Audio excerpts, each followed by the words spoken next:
Kembali lagi di Cerita Cinta Channel. Jangan lupa like, comment, and subscribe ya. Terima kasih. Selepas kepergian Via, Tuan Gunawan memasuki ruang kerjanya. Tak lama berselang, Surya, seorang pria berusia 30 tahun yang menjadi asisten pribadinya, ikut masuk ke ruangan itu dengan membawa secangkir teh hangat. Tuan, apa Tuan yakin ingin gadis itu merawat nyonya? Bukankah kita bisa menyewa perawat profesional jika yang merawat nyonya masih kurang? Tanya Surya. Tuan Gunawan menarik nafas dalam, lalu tersenyum tipis. Entahlah, sejak pertama melihatnya, aku sangat menyukai gadis itu. Terlebih hari ini, saat aku melihatnya merawat seorang anak kecil di panti asuhan dengan penuh kasih sayang, aku bisa melihat ketulusan dari sikapnya. Tapi, apa gadis itu bisa dipercaya? Aku juga penasaran ingin tahu. Tuan Gunawan lalu menyeruput teh hangat yang dibawakan oleh sang asisten. Entahlah, aku sangat tertarik dengan gadis itu. Tidak banyak gadis sepertinya yang sanggup berkorban begitu besar untuk seorang anak yang bahkan tidak memiliki hubungan darah dengannya. Ya, semoga dia memang seorang gadis baik, sahut Surya. Sudah larut malam, Tuan. Anda sebaiknya beristirahat. Apa Wira tidak pernah pulang ke rumah? Tidak, Tuan. Sepertinya sekarang dia tinggal di rumah barunya. Sudah beberapa hari ini saya tidak melihatnya. Tuan Gunawan menyandarkan punggungnya di kursi, seraya menarik nafas dalam, memikirkan putra semata wayangnya yang akhir-akhir ini menjadi seorang pemabuk. Biarkan saja dia pasti tertekan setelah semua yang terjadi padanya. Kehilangan anaknya pasti sangat menyakitkan. Baik, Tuan. Apa Anda masih membutuhkan sesuatu? Tidak, istirahatlah. Malam sudah semakin larut ketika Via menjalankan ibadah malamnya. Inilah yang ia lakukan setiap malam. Berdoa dan berdoa kepada Sang Pencipta akan datangnya sebuah keajaiban. Derai air mata yang mengiringi setiap sujudnya seolah tidak akan cukup untuk mewakili rasa sesal karena telah menjerumuskan diri ke dalam dunia malam yang kelam. Manusia hendaklah berserah dan meyakini bahwa tidak ada kejadian tanpa sebuah alasan. Sebabnya, Via berusaha untuk ikhlas dan sabar menjalani. Selepas menjalankan ibadah, ia mendekat pada seorang gadis mungil yang sedang tertidur dengan wajah pucat. Ia kecup kening balita itu dengan hati-hati agar tidak sampai membangunkannya. Lila sayang, maafkan kesalahan Bunda yang menempuh jalan pintas untuk membiayai Lila. Tapi Bunda janji setelah ini akan mencari uang yang halal untuk Lila berobat. Bunda terlalu sayang Lila sampai lupa untuk berserah diri. Ia meraih jemari kecil Lila dan mengecup punggung tangannya. Rasanya tidak ada yang lebih sakit dari melihat anaknya terbaring lemah seperti sekarang. Walaupun sejatinya Lila bukanlah anak yang terlahir dari rahimnya. Tiba-tiba ia kembali teringat pesan dokter bahwa Lila dapat tertolong dengan pencangkokan sumsum tulang belakang yang berasal dari pendonor keluarganya. Kemana aku harus mencari keluarga Lila? Kenapa mereka begitu tega membuangnya? Pertanyaan itulah yang selama ini ada di benak Via. Bunda, suara panggilan lemah membuat Via berbalik saat berada di ambang pintu. Ia menatap putri kecilnya yang sedang terbaring, lalu melangkah mendekat dan duduk di bibir tempat tidur. Tangannya membelai lembut wajah mungil gadis kecil itu dengan senyum tulus seorang ibu. Kenapa sayang? Bunda dari mana? Tadi Lila cali-cali, Bunda nggak ada. Suara cadel menggemaskan yang selalu menjadi alasan bagi Via untuk bahagia. Mata yang sayu, wajah pucat dan bibir kering. Tubuh lemah gadis itu bahkan tak membuat semangat hidupnya berkurang. Dan mendengar panggilan Bunda dari bibir Lila saja membuat Via menemukan semangat hidupnya. Bunda kan cuma keluar sebentar, Lila tidak menangis kan? Tanya Via, diikuti anggukan pelan oleh Lila. Lila kan kuat Bunda, nggak boleh nangis-nangis. Nanti Bunda sedih kalau Lila nangis, ucapnya sambil tersenyum. Via menyembunyikan air matanya. Semangat Lila dalam melawan sakitnya menjadi kekuatan baginya untuk berjuang. Jangan menangis, Via. Lila saja tidak menangis. Via berusaha menguatkan hatinya yang rapuh.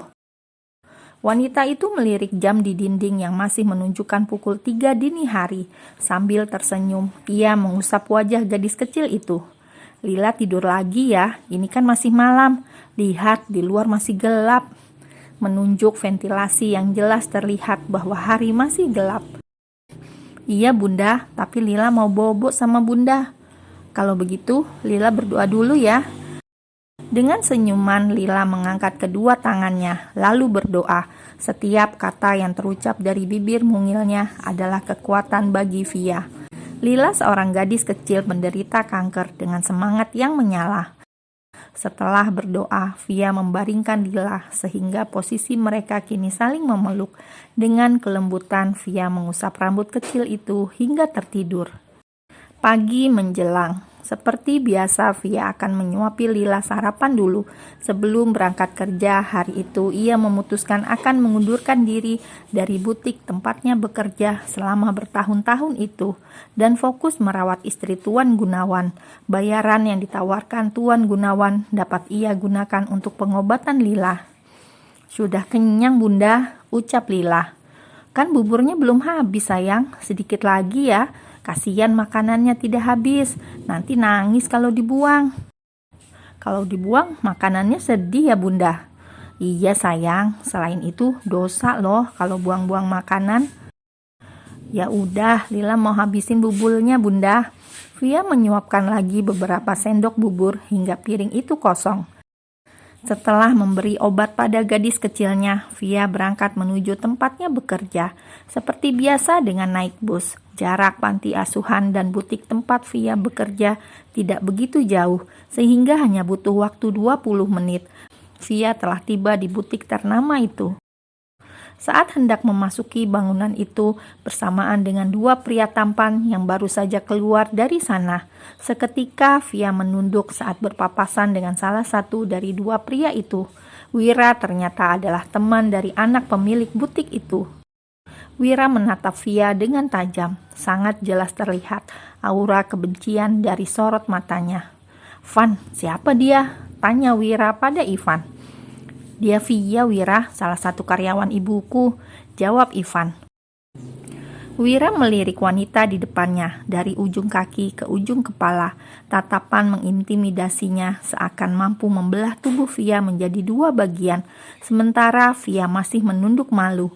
Ia masih ingat pernah bertemu Wira saat pertama kalinya ia menginjakan kaki di tempat terkutuk itu. Permisi mas, saya mau ke dalam," ucap Via tanpa berani mengangkat kepalanya. "Silakan Via," balas Ivan.